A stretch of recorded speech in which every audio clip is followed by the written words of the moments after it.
the seeker, the dark is rising, is what I told her last night. So, I know, I'm sorry. Okay. Well, you know, what comes up must come down like 30 seconds later. Is that all it takes? Well, who are you telling? Was Buzzkill on chat?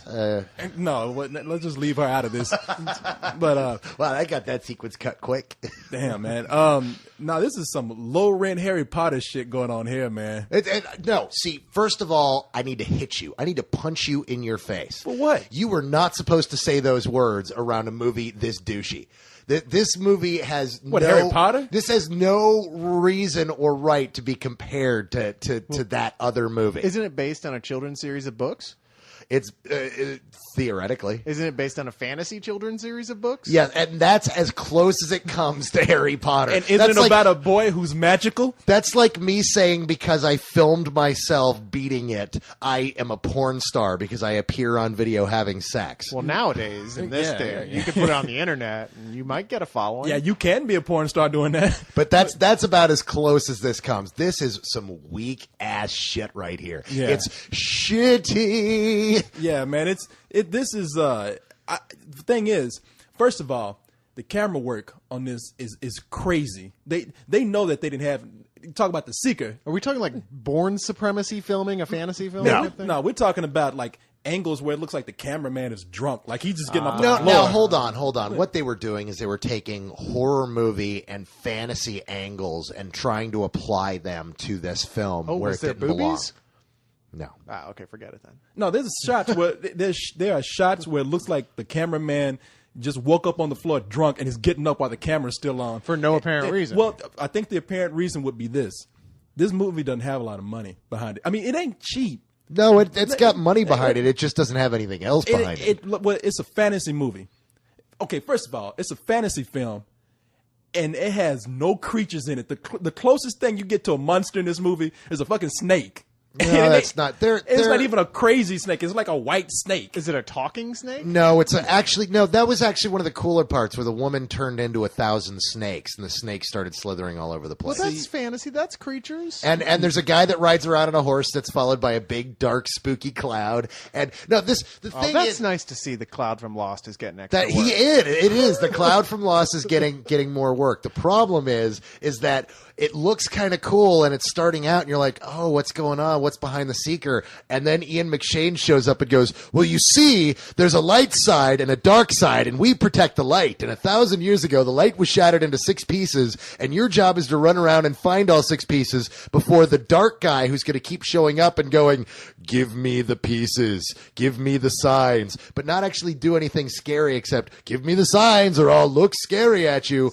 And then you're like, wait, that's what this movie's about? And then you watch this guy ride around for 2 hours while this guy follows him around going, give me the signs, like that biker from Better Off Dead going, $2, I want my $2. Yeah, see, that's the thing with this movie. They talk about big, extravagant shit. They talk about, oh, he brought a dragon. And you know there ain't no dragon. They didn't have the money to get a dragon. No, what shows up is an old woman who turns into snakes. Wait, the Koreans could get like hundreds of dragons, but this movie can't. can't even get one lousy dragon. Everything is half-assed. They introduce the big brother in the movie, and the brother, they say, oh, you know Taekwondo. And they show a scene where he does one Taekwondo kick. That's not true. No, that is entirely not true because there was a scene where he tried to whoop his brother's ass with Taekwondo, but his brother, the magical seeker, gets away. Oh well, yeah, but it's still they get into See, karate. You're getting into some minutia, man. No, this movie was just bad. Every bit of dialogue in this movie is bad. It's painful. And you're talking about me. I am forgiving when it comes to fantasy, and this is some old bullshit right here. When somebody busts out with a book that he touches and learns about lightness and darkness, you know there's some issues. Just by touching it, he learns everything. It's osmosis hero. Well, he's right. They do a lot of talking in this movie, and you don't really get to see a whole lot of stuff. And the thing is, not only is the camera work all shaky and bad, but to show you that they don't have a lot of money to do a lot of big special effects, they really do tight shots on everything. You are It's the dragon. You know what? right off camera. Yeah, the dragon. Here's my problem, Corey. You are so focused on what's not in this movie. You should be more focused on what is in this movie because it's all crap. Well, no, I mean, I'm telling you, there is a scene where Ian McShane is trying to get out some exposition, and I swear to God, motherfucker was drunk because that was the only way he'd be able to say these lines. Oh, see, now it doesn't sound so bad. Ian McShane, drunk? That's the best He's actor looking in at the the world. script going, this is goddamn ridiculous. I can't say this. Here, down a fifth of scotch, and it'll make it easier. You don't understand. You're the seeker. You must collect all the pieces of light, and then the mysterious sixth thing which will be revealed to you. A 14-year-old boy must save us. I can't believe I'm fucking saying this. yeah, no, there is a scene where he's trying his best to spit those lines out. See, I didn't think he was drunk. I thought he was trying to do the best he could with it because Ian McShane, there's a scene where the kid is like, oh, people just don't like me. I can't get any girls. And Ian McShane is like, boy, aren't you listening? You're the seeker! The seeker! See, he's not kidding. That is an actual line of dialogue from the fucking movie. Does he beat up some hookers afterwards? No, it's like, Oh, no. I don't wanna see it. It's almost like the Spartans in 300. You know, his teeth turn bigger than his head when he's saying that. But this film did give me I did understand why this kid was the seeker. You know, he was specially chosen. I mean, I'm sitting there watching, and you know, he's there, and he's got his magical belt with all the magical trinkets on it, and this beautiful hottie is like, just give me the belt. If you give me the signs, and I'll protect them. You said earlier that you felt we had a connection, and I was sitting there going, man, if Corey was the seeker, the world would be fucked right now. Man, if a fine ass chick comes up and tells me give her anything, y'all are gone. You know, don't let me be the seeker.